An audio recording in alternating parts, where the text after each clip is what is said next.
রাজের দেওয়া ঠিকানা অনুযায়ী নতুন বাসার সামনে গিয়ে দাঁড়ালো নিবিড় ও নীরা। গেটের সামনে দাঁড়িয়ে দারোয়ানকে তাদের কথা বললে সে বাড়ির ভেতরে গিয়ে বাড়িওয়ালাকে খবর দিল। বাড়িওয়ালার অনুমতি পেয়ে দারোয়ান এসে নিবিড় ও নীরাকে ভেতরে যাওয়ার অনুমতি দিল। একটা মধ্যবয়স্ক লোক তাকিয়ে আছে তাদের দিকে। একটা ছেলে ও একটা মেয়েকে দেখে সে বলার আগেই বুঝে যায় এরা কারা, তাই কোনো প্রশ্ন না করে ভেতরে আসতে বলে তাদের। নিবিড় ভেতরে গেলে লোকটা সিঁড়ি বেয়ে 3 তলায় 3 রুমের একটা ফ্ল্যাট দেখিয়ে চাবি হাতে দেয় নিবিড়ের। তারপর সব বুঝিয়ে চলে যায় লোকটা। নতুন বাসায় উঠেছে, তাও আবার নীরাকে নিয়ে। ওদিকে গতকাল থেকে নীলার সাথে কোনো যোগাযোগ হয়নি, ফোন বন্ধ করে রেখেছে। এই নাটকের শেষটা কোথায় গিয়ে দাঁড়াবে তা নিবিড় নিজেও বুঝতে পারছে না। একটা দীর্ঘশ্বাস নিয়ে দরজা খুলে ভেতরে গেল সে। দেখে ভেতরে ফার্নিচার সহ যাবতীয় যা যা প্রয়োজন সব আছে। এগুলো কাদের? ভেতরে গিয়ে ফ্যান ছেড়ে বিছানায় বসলো নিবিড়, আর নীরা জানালা খুলে পর্দাগুলো সরিয়ে দিল রুমটা আলোকিত হওয়ার জন্য। মুখে একটা হাসি ফুটিয়ে নিবিড়ের সামনে এসে দাঁড়ায় সে। 2 হাতে নিবিড়ের গলা জড়িয়ে ধরে নিবিড়ের চোখের দিকে চেয়ে মিষ্টি হাসি দিয়ে বলে, এটা আমাদের নতুন জীবনের সূচনা। আজ থেকে আমরা আমাদের মতো করে সংসার গুছিয়ে নিব। ছোট্ট একটা মিষ্টি সংসার হবে আমাদের, তুমি, আমি আর আমাদের ছোট্ট ভালোবাসা। পেটে হাত রেখে কথাটা বলল নীরা, আরেক হাত নিবিড়ের কাঁধে। নিবিড় বিরক্তিকর ভঙ্গিতে নীরার হাতটা সরিয়ে বলে, আমি এখনো বুঝতে পারছি না তুমি কার পাপের ফসল আমার ঘাড়ে চাপাতে চাইছো।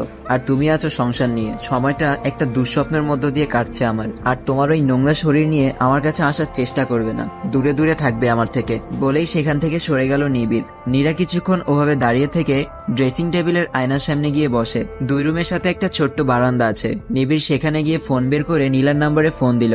এখনো একটাই কথা, সংযোগ দেওয়া সম্ভব হচ্ছে না। এবার তুষারের নম্বরে ফোন দিল। সে ভার্সিটি যাওয়ার জন্য বের হয়েছে। তার কাছে নীলার কথা জিজ্ঞেস করলে সে বলে, গতকাল থেকে আর দেখা হয়নি। সকালে একবার ব্যালকনিতে এসেছিল, আমাকে দেখে ভেতরে চলে গেছে আবার। নিবিড় আর কিছু না বলে বিষণ্ণ মনে ফোন পকেটে ঢুকিয়ে গ্রিল ধরে দাঁড়িয়ে রইল।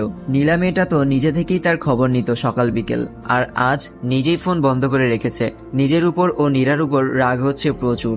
ইচ্ছা করছে ফল কাটার একটা ছুরি নিয়ে নীলার গলায় এক টান দিয়ে নীলার কাছে গিয়ে বলতে, দেখো আর কোনো ঝামেলা নেই, সব শেষ হয়ে গেছে। ভার্সিটিতে আজ হুট করে অরিন রাজের সামনে এসে দাঁড়িয়ে বলে সরি। রাজ কিছুটা অবাক হয়ে বলে, কেন? অরিন কিছুটা অনুশোচনা নিয়ে বলে, ওই দিন তোমার সাথে এভাবে ব্যবহার করাটা উচিত হয়নি। ছোট লোক সহ আরো যাতা বলেছি রাগের মাথায়, তাই ভাবলাম তার জন্য সরি চেয়ে যাই। রাজ বলে, ছোট লোকদের কাছে সরি চাইতে হয় না, তাদের কোনো মন নেই যে কষ্ট হবে। সো আমিও পাইনি, তাই এটা নিয়ে নিজের মাঝে অনুশোচনা দেখানোর কিছুই নেই। অরিন সৌজন্যমূলক একটা হাসি নিয়ে বলে, ধন্যবাদ, শুনে খুশি হলাম। রাজের ভার্সিটির কিছুটা পাশেই আরোহীর কলেজ। আরোহীর কলেজের সামনে দিয়েই যেতে হয়। কলেজের সামনে গেটের বাইরে একটা কার রাখা, তার পাশে 2 জন গার্ড ও একজন ড্রাইভার বসে আছে আরোহীর ছুটির অপেক্ষায়। তখন তাদের সামনে আরেকটা গাড়ি এসে দাঁড়ালো, যেই ছেলেটার সাথে আরোহীর বিয়ে ঠিক হয়ে আছে। গার্ডগুলোকে ও ড্রাইভারকে গাড়ি সহ পাঠিয়ে দিয়ে ছেলেটা দাঁড়িয়ে রইল আরোহীর জন্য। ওদিকে রাজ, নিলয় ও তুষার ভার্সিটি থেকে বাড়ির উদ্দেশ্যে যাচ্ছে। হঠাৎ আরোহীর কলেজের সামনে সেদিন নির্জনের সাথে এসে তার বাড়ি এসে রাজের সাথে ফাপড় নেওয়া ছেলেটাকে দেখে অবাক হলো কিছুটা। নিলয় সেই ছেলেটাকে চিনতে পেরেও অচেনার মতো না তাকিয়ে আছে। এমন সময় ছেলেটা নিলয়কে দেখে সামনে এগিয়ে এসে হাত বাড়িয়ে দিয়ে বলে, হাই নিলয় ভাই, কেমন আছো? নিলয় না চেনার মতো করে বলে, ভালো, বাট আপনি কে ভাইয়া? চিনলাম না তো। রাজ আর তুষার পাশে থাকায় এমন ভাব ধরল নিলয়, কিন্তু ছেলেটা সেটা না বুঝে আবার বলে, আরে ভাইয়া তুমি মজা করছো তাই না? নিলয় এবার ছেলেটার দিকে চেয়ে রক্তিম চোখের ইশারা করতেই থেমে গেল ছেলেটা। সেখানে আর না দাঁড়িয়ে চলে গেল নিলয়। রাজ সব জায়গায় চুপচাপ থাকলেও চারপাশে কি কি চলছে সেটা তার দৃষ্টি আড়াল হয় না। নিলয়কে কিভাবে চেনে এই ছেলে, আর এর সাথে নিলয়েরই বা কি সম্পর্ক? বিষয়টা না বোঝার মতো করে এড়িয়ে গেল রাজও। এমন সময় আরোহীও বের হলো গেট দিয়ে। রাজকে দেখে আরোহী তার সামনে এগিয়ে গিয়ে বলে, আপনি হঠাৎ আমার কলেজের সামনে কি করছেন?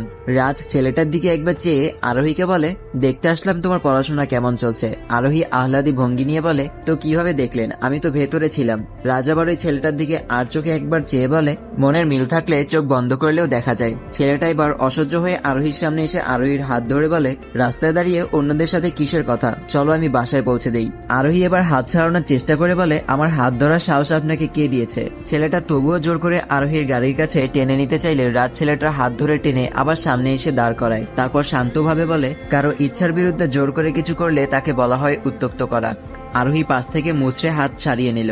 ছেলেটা রাজের সামনাসামনি দাঁড়িয়ে বলে, দেখ, তোকে এখনো সাবধান করছি, আমাদের মাঝখানে আসবি না। ওর সাথে আমার কি সেটা তুই ভালো করেই জানিস। রাজ আবারও একটু মুচকি হাসি দিয়ে বলে, যখন হবে তখন অধিকার খাটাতে আসবি, এখন না। এমন সময় নিলয় আবার পেছন থেকে ফিরে এসে বলে, কি ব্যাপার রাজ, কি হয়েছে এখানে? নিলয়কে এভাবে আসতে দেখে ছেলেটা বলে, ভাইয়া তুমি চেনো তাকে? নিলয় গম্ভীরভাবে বলে, আমার ফ্রেন্ড, বাট সমস্যা কি এখানে? ছেলেটা এবার রাজকে কিছু না বলে আরোহীর দিকে চেয়ে বলে, গাড়ি গিয়ে বসো। আরোহী বলে, আপনার গাড়িতে কেন যাবো আমি, আর আমার গাড়ি কোথায়? ছেলেটা বলে, ওরা চলে গেছে, এখন চুপচাপ গাড়িতে গিয়ে বসো, আমি বাসায় পৌঁছে দিচ্ছি। আরোহী বলে, প্রয়োজনে একা বাসায় যাব, তবুও কারো নিয়ে যেতে হবে না আমার। আর আমার সাথে জোর করার সাহস পেলেন কোথায় আপনি? ছেলেটা আর কিছু না বলে থমথমে মুখে কিছুক্ষণ দাঁড়িয়ে থেকে চলে গেল সেখান থেকে। আরোহী এবার রাজের দিকে চেয়ে বলে, আমায় বাসায় পৌঁছে দিবেন? আমার একা যাওয়ার অভ্যাস নেই, তাই ভয় করছে। রাজ শান্তভাবে বলে, তাহলে তার সাথে যাওনি কেন? সে তো বাসায় পৌঁছে দিত। আরোহী একটু রাগীভাবে বলে, তার সাথে কেন যাব আমি? সে কে আমার যে তার সাথে যেতে হবে? রাজ এবার একটু ভ্রুকুচকে বলে, তাহলে আমি কে? আরোহী এবার কিছু বলতে গিয়েও থেমে গেল। গোমরা মুখে বলে, পৌঁছে দিবেন কিনা বলেন, না হলে আমি একাই যাব। পথে কোনো সমস্যা হলে হোক, তাতে আপনার তো কিছুই হবে না। রাজ কিছুক্ষণ ভেবে একটা রিক্সা ডেকে উঠতে বলে আরোহীকে। আরোহীর চোখে মুখে উজ্জ্বলতার ছাপ বেশি উঠল। মনে হচ্ছে আজকের মতো খুশি যে আর কোনোদিন হয়নি। তবে রাজকে সে আজও বুঝতে পারেনি, এই কঠোরভাবে ব্যবহার করে, আবার হুট করে খুব কোমল হয়ে যায়। মাঝে মাঝে মনে হয় আরোহীকে খুব অপছন্দ করে, আবার মাঝে মাঝে মনে হয় পছন্দ করে এর চেয়েও বেশি। এতদিন শুনে এসেছে মেয়েদের মন জিলাপির প্যাচের মতো, কিন্তু এখন দেখছি রাজের মন পেঁচিয়ে যাওয়ার সুতার চেয়েও আরো বেশি পেঁচালো। আরোহীকে বাসায় নামিয়ে দিয়ে সেই রিক্সায় আবার নিজের বাসার দিকে ফিরলেও রাস্তায় ওই ছেলে গাড়ি নিয়ে রিক্সার সামনে এসে দাঁড়ায়। গাড়ি থেকে নেমে এগিয়ে এসে রাজের কলার চেপে রিক্সা থেকে নামায় তাকে। রাগী চোখে রাজের দিকে চেয়ে বলে, তোকে একবার ওয়ার্নিং দিয়েও দেখেছি, কোনো লাভ হয়নি, কিন্তু এবার তোকে লাস্ট ওয়ার্নিং দিচ্ছি। জীবনের মায়া থাকলে আরোহীর থেকে দূরে সরে যাবি, যতটা সম্ভব দূরে থাকবি ওর থেকে। নিলয় ভাইয়ের ফ্রেন্ড না হলে তোকে আজকেই ফেলে দিতাম, তবে এরপর আমার এসব কিছুই মাথায় থাকবে না, মাইন্ড ইট।